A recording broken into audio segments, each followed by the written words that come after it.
देखो, insulin resistance ये जो एक मेटाबॉलिक सिंड्रोम है, ठीक है, अभी समझाता हूँ व्हाट इज मेटाबॉलिक सिंड्रोम। तो देखो, इंसुलिन रेजिस्टेंस की प्रॉब्लम कैसे हो सकती है। इंसुलिन रेजिस्टेंस की प्रॉब्लम एजिंग एक फैक्टर हो सकता है, मेडिकेशंस जो पेशेंट ले रहा है वो एक फैक्टर हो सकता है इंसुलिन रेजिस्टेंस की प्रॉब्लम क्रिएट करने में, कोई जेनेटिक फैक्टर हो सकता है, बॉडी कॉम्पोजिशन हो सकती है, फैट डिस्ट्रीब्यूशन हो सकता है, कोई मसल मास का कोई इशू हो सकता है, कोई शुगर रिलेटेड कोई इशू हो सकता है, मतलब बेसिकली कैलोरी रिलेटेड इशू हो सकता है, सैचुरेटेड फैट रिलेटेड इशू हो सकता है।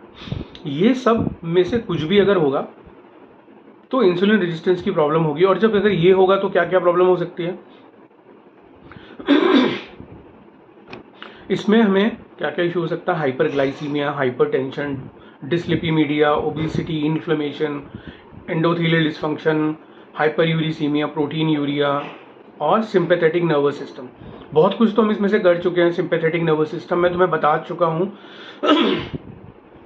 मैं आपको बता चुका हूँ कि sympathetic nervous system flight and fight response कैसे ट्रिगर होता है, ठीक है, उससे बेसिकली कौन कौन सी प्रॉब्लम हो सकती है और भी डिटेल में करेंगे उसको हम, ठीक है। जब गट ब्रेन एक्सिस मैंने पढ़ाया था तब मैंने बताया था सिंपैथेटिक नर्वस सिस्टम एक flight and fight mode body का होता है, ऑटोमेटिकली वो ट्रिगर हो जाता है तब कोई स्ट्रेस रिलेटेड हार्मोन रिलीज होते हैं, जैसे one of them is cortisol, ठीक है।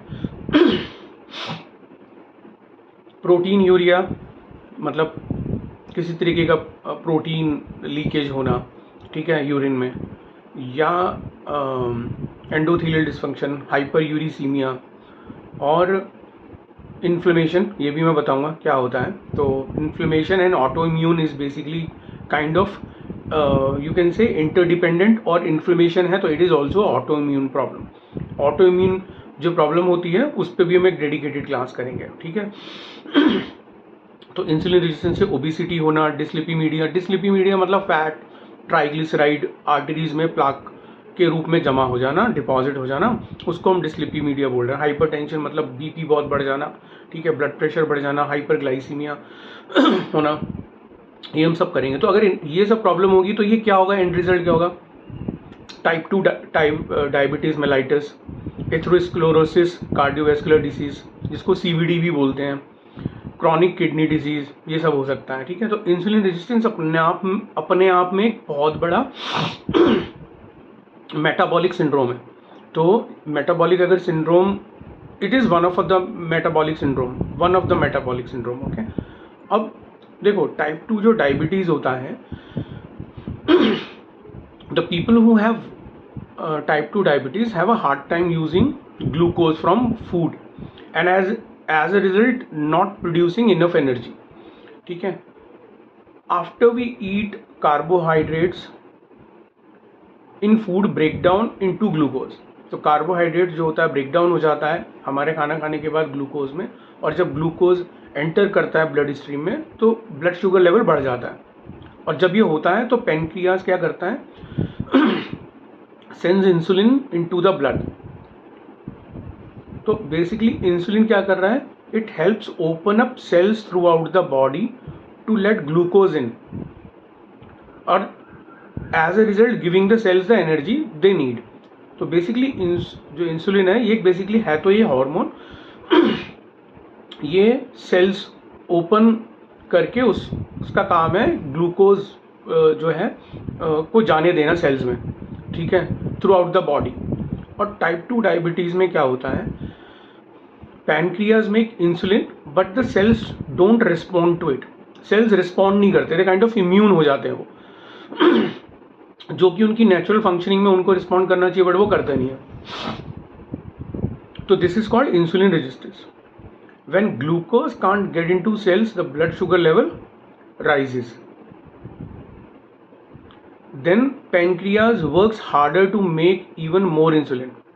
So at first the extra insulin keeps sugar in the normal range, but over time the pancreas can't keep up with the pace it is working on and the blood sugar stay high. और जब blood sugar high होगा तो type 2 diabetes होगा। तो basically क्या हो रहा है इसमें, जब ग्लूकोज सेल में जा ही नहीं पा रहा है, जब ग्लूकोज सेल में एंटर ही नहीं कर पा रहा है, तो ब्लड शुगर लेवल बढ़ रहा है, जिससे पैनक्रियाज को और मेहनत करनी पड़ती है इंसुलिन को बनाने के लिए। तो जिससे क्या होता है, पैनक्रियाटाइटिस की प्रॉब्लम भी हो जाती है और पैनक्रियाज फेल भी हो जाता है। ठीक है, तो कहीं ना कहीं ये दोनों इंटरडिपेंडेंट है, मतलब एक दूसरे के ऊपर।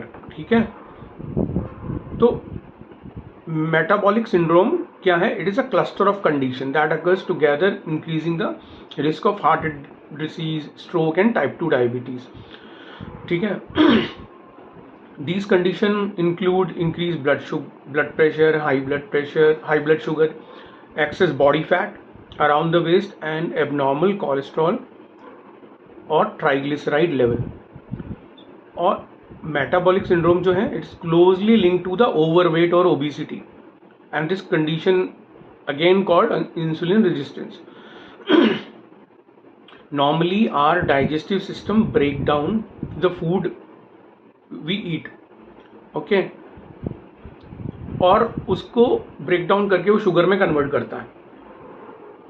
Insulin is a hormone made by pancreas that help sugar enter the cells which has to be use as a fuel. फिर ये एनर्जी की तरह, फ्यूल की तरह यूज होता है। ठीक है, those people with insulin resistance cells do not respond normally to the insulin, and glucose can't enter the cells as easily. So as a result, what happens? The blood sugar level rises and pancreas releases more and more insulin, try to lower the blood sugar level। So basically having a metabolic syndrome can increase the risk of developing type 2 diabetes, heart and blood vessel का disease करना। ठीक है, so type 2 diabetes जब हम कह रहे हैं, तो if you don't make life style changes to control your excess weight, you may develop insulin resistance which can cause your blood sugar level rise, okay, और eventually insulin resistance can lead to the type 2 diabetes.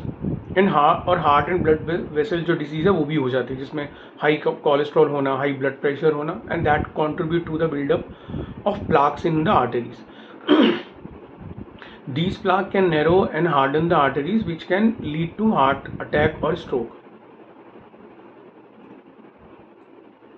अब देखो, when insulin does not work in liver muscle, तो body sends signal to the pancreas beta cells to increase blood sugar level, which in turn increase more insulin, which goes on and on, on and on। ठीक है, so fatty liver, blood pressure, LDL और PCOD, और जो नेक पीछे जो काली हो जाती है कुछ लोगों की, आपने देखा होगा, तो this is also due to insulin resistance, and as a result beta cells fails.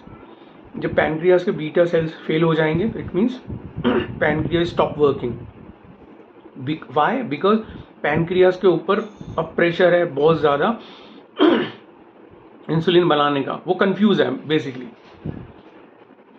समझ रहे हैं? क्योंकि इंसुलिन का काम है ब्लड शुगर को सेल्स में डिपॉजिट करना, बट वो हो ही नहीं रहा है। ठीक है, तो उस पैनक्रियास थोड़ा कंफ्यूज हो जाता है, वो और बनाने लग जाता है, तो इससे ब्लड शुगर लेवल बढ़ जाता है। इसी को इस पूरे साइकिल को इंसुलिन रेजिस्टेंस बोलते हैं। ओके, तो बेसिकली इंसुलिन प्रोडक्शन का होता है बीटा सेल्स ऑफ पैनक्रियास, और इंसुलिन हार्मोन का काम क्या है? Is to take sugar from the blood sugar, push it to the liver and store it as a glycogen, और use it as a energy after pushing it to the muscle, and uses as a energy production और store in the fat cells. ये insulin hormone का काम है। और जो liver का काम क्या है? Liver carries out many vital task, जैसे bile production, excretion of bilirubin, cholesterol, hormones, digestion, metabolism of fat and carbohydrates, enzymes, activation, storage of glycogen and vitamins and minerals, and synthesis of plasma protein such as albumin and clotting factor। ये काम होता है liver का। Pancreas whereas pancreas is an endocrine gland and it produces several important hormone including insulin. तो insulin का काम है helps control blood sugar. Okay. Diabetes will occur only when the pancreas does not produce enough insulin or when the body does not use insulin properly. इसी condition को ही हम insulin resistance बोल रहे हैं. तो basically insulin binds to the receptors on the liver cell membrane. The liver cells produce enzymes that convert glucose to glycogen, and glycogen is stored in the liver cells as cytoplasm. This process is called glycogenesis. So due to fatty liver, receptor does not work properly and insulin resistance again starts. Okay.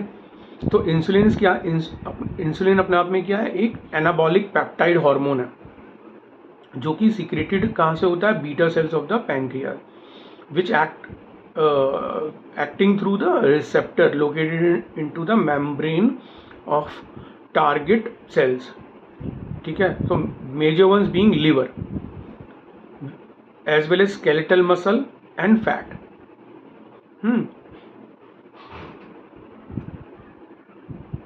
तो ये हमें समझ में आ गया कि resistance to the hormone insulin resulting in increase blood sugar. And this hormone insulin helps control the amount of sugar in the body.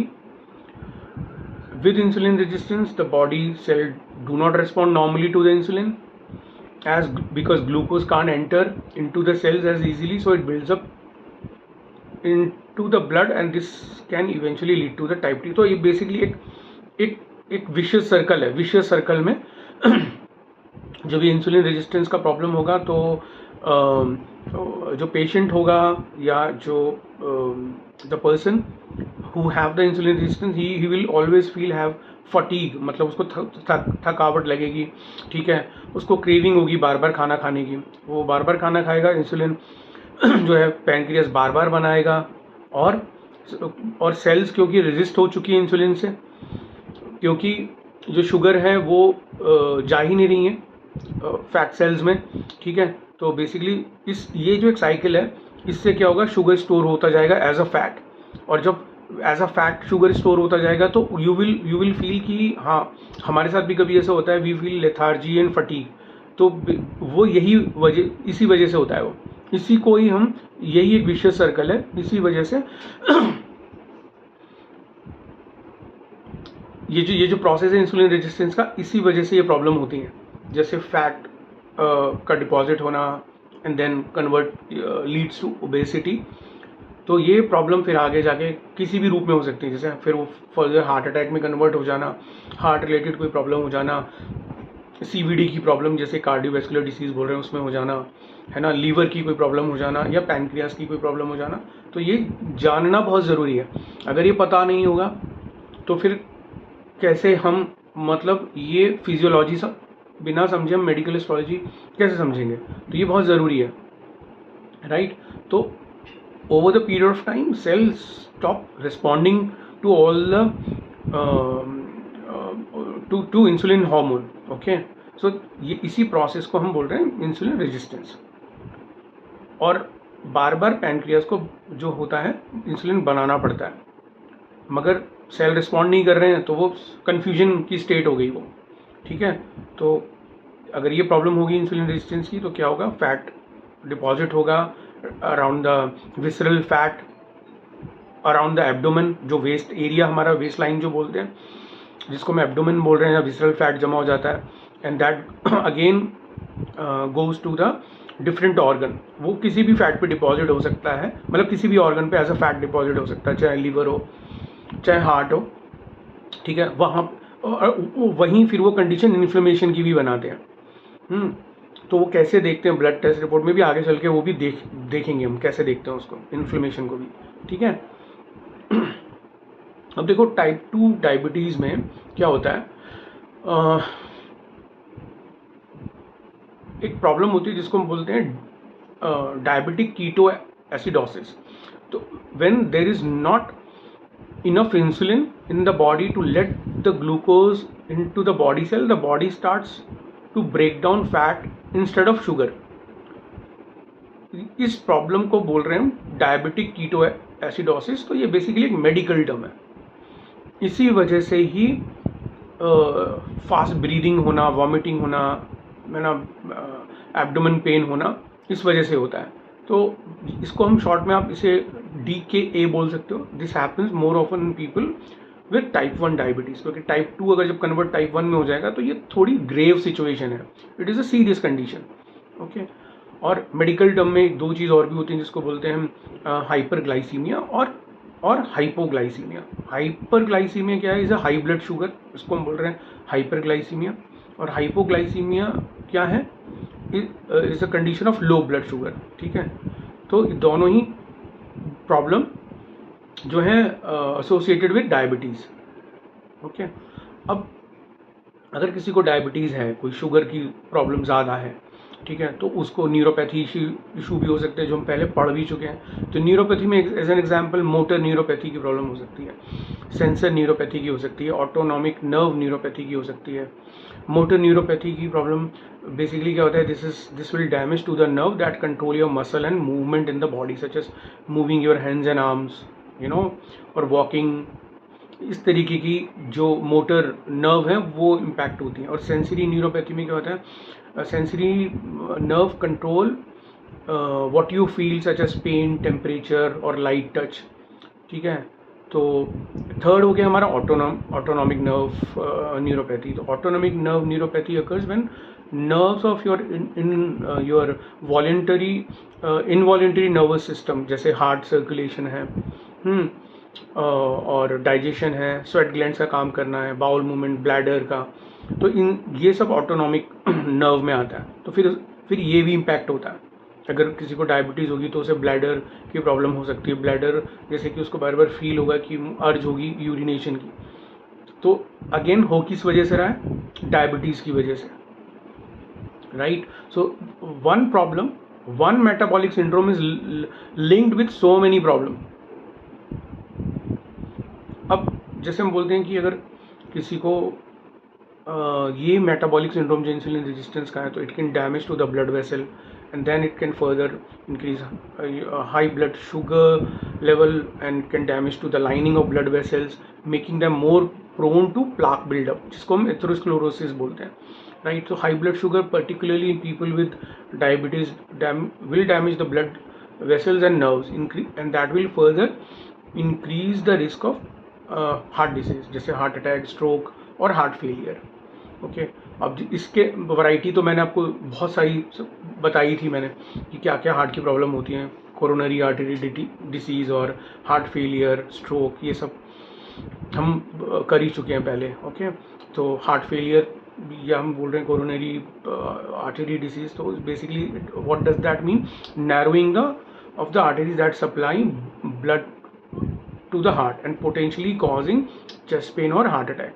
Heart failure में क्या है? The heart inability to pump blood effectively, leading to fluid buildup in the lungs और other parts of the body. और stroke में क्या हो रहा है कि it will reduce blood flow to the brain, potentially causing damage and neurological problem, right? अब हमें पता है कि पैंक्रियाज प्रोड्यूस इंसुलिन, है ना? और इंसुलिन कब नहीं बनेगा या कब ज़्यादा बनाने के लिए पैंक्रियाज फोर्स होगा, बीटा सेल्स उसके कैसे डैमेज होते हैं, तो अभी हमने वो देखा, राइट? अब देखो डायबिटीज़ का जो रिलेशनशिप पैंक्रियाज से हमने समझा, ठीक है, कि वो क्या है, पैंक्रियाज का हमने समझा। तो basically pancreas plays a part of two different organ system. एक तो एंडोक्राइन सिस्टम में होता है और एक्सोक्राइन सिस्टम में होता है। ये डिफरेंस भी करेंगे हम, ठीक है? क्योंकि ये अगर एंडोक्राइन सिस्टम की बात करते हैं तो ये हार्मोन है, तो एंडोक्राइन सिस्टम में सारे हार्मोन्स आते हैं, ठीक है? तो इसलिए इसका one of the role is in endocrine system. तो endocrine system include the organ which produce hormone chemicals which are delivered via the blood to help regulate our mood, growth and metabolism and reproduction। ये काम होता है मोटा मोटा endocrine system का, ठीक है? सो two of the hormone which are produced by the pancreas is insulin and glucagon, and जब हम बोल रहे हैं एक्सक्रोक्राइन system which is made up of number of gland which release substance such as sweat. ठीक है, pancreas is responsible for producing insulin and the cells which produce insulin are beta cells. Okay. अब जो physiology है pancreas की, physiology of this organ, so pancreas is an organ in your abdomen and sits between the stomach and the spine. तो pancreas का काम क्या है? Digestion में है, regulating your blood sugar, making digestive enzymes and hormone, जो हमने अभी डिस्कस किया, which is insulin and to regulate glucose. So it delivers digestive enzyme to your small intestine through pancreatic duct and और ये अगर हमने समझ लिया ना इसको, तो जब हम पैनक्रियाटिक कैंसर वाला केस हम करेंगे, जब कैंसर के केसेस में ये बाइल डक्ट क्या क्या रोल है, बाइल का वहाँ पे क्या सिक्रीशन है, कैसे बाइल डक्ट में ऑब्स्ट्रक्शन आता है, तो हम वो वहाँ पे जब करेंगे सब समझ, तब आप रिलेट कर पाओगे और अच्छे से जो हम कैंसर वाली क्लास करेंगे. तो main feature of the diabetes is high blood glucose. This result from the insufficient insulin production or function, which can result from the dysfunctioning of the pancreas. So diabetes occurs when pancreas do not produce enough insulin or the body does not use insulin properly. पर इसी पूरी process को हम insulin resistance बोल रहे हैं. ठीक है, तो पैनक्रियाटाइटिस की जो प्रॉब्लम है, it means inflammation on the pancreas. Inflammation जब हो जाएगा, यानी जब सूजन हो जाएगी पैनक्रियास पे, तो उसको हम पैनक्रियाटाइटिस बोल रहे हैं. तो inflammation cause swelling and pain, and if you have pancreatitis it will give stomach pain and that will spread to the back area also, and it could be acute and chronic. दो condition हो सकती हैं acute और chronic में. ठीक है, acute में क्या होगा, पेन जो पहले पेट से स्टार्ट होगा, ये एक्यूट की कंडीशन में आएगा. क्रॉनिक में क्या होता है, अगर कोई बहुत ज़्यादा अल्कोहल लेता है तो स्टमक पेन कंसिस्टेंट रहेगा, वॉमिटिंग आना, ब्रीदिंग इशू होना, और सोते में भी बहुत पेन होना. ठीक है, और या कोई एक्टिविटी कर रहे हैं तो तब बहुत पेन होगा, तो वो क्रॉनिक वाली कंडीशन है. तो कॉज जैसे मैंने बोला क्या क्या हो सकते हैं, तो हमने तो डिस्कस किया अभी, मगर इसमें कोई फैमिली हिस्ट्री भी हो सकती है, जेनेटिक है ना. ओबिसिटी हमने बताया, जब ऑब्वियसली इंसुलिन रेजिस्टेंस की प्रॉब्लम होगी तो it can lead to obesity. और अगर कोई बहुत अल्कोहलिक है तो प्रॉब्लम हो सकती है, कोई गॉल ब्लैडर स्टोन है तो भी प्रॉब्लम हो सकती है, क्योंकि जब स्टोन की प्रॉब्लम होगी तो कहीं ना कहीं बाइल डक्ट का वाला प्रॉब्लम आएगा और इन्फ्लेमेशन पैनक्रियास पे हो सकती है ड्यू टू दिस. ठीक है, अब देखो, अब किसी को अगर पैनक्रियास की प्रॉब्लम है तो क्या क्या हो सकता है. Abdominal pain which will that will radiate to the back, और when he will doing any activity, और पानी का भर जाना लंग्स में, then it will lead to the breathing problem, inflated stomach, intestine problem होना, वॉमिटिंग और वाटर डेफिशिएंसी होना. ये सब मतलब ये कुछ सिम्टम्स कह सकते हो आप, दीज आर द सिम्टम्स. ठीक है, एब्डोमेन पेन होना और इस तरीके के मतलब जो सिम्टम्स हैं उससे पता लग सकता है कि ये कुछ हो सकता है, पैनक्रियास का मतलब कोई रोल हो सकता है उसके अंदर. ठीक है, तो अब हम करेंगे क्या, एस्ट्रोलॉजिकल केसेस अब हम देखेंगे, वो कैसे हमें देखने हैं कुंडली में. ठीक है, और आई थिंक बुक तो आपके पास मेडिकल इंसुलिन रेजिस्टेंस की है ही है, तो ये आप देख ही लेना. ठीक है ना, और जो भी आपको इसमें से क्वेश्चंस होंगे वो भी हम कर लेंगे, बट हम जो कर रहे हैं मेडिकल एस्ट्रोलॉजी में, इसका तो हम 100 टाइम्स कर रहे हैं. ठीक है, और विद मतलब कनेक्टिविटी करके समझ के कर रहे हैं किस ऑर्गन की कैसे क्या डिपेंडेंसी होती है, तो हम तो डिटेल में कर रहे हैं. बट फिर भी बुक से अगर कोई आपको लगता है तो you just let me know and then I will explain. Okay, तो sugar and it's connection with which house वो कैसे देखते हैं एंड how it leads to many bigger problem. तो उसको रिलेशनशिप कैसे करते हैं वो मैं को बताता हूँ, ठीक है।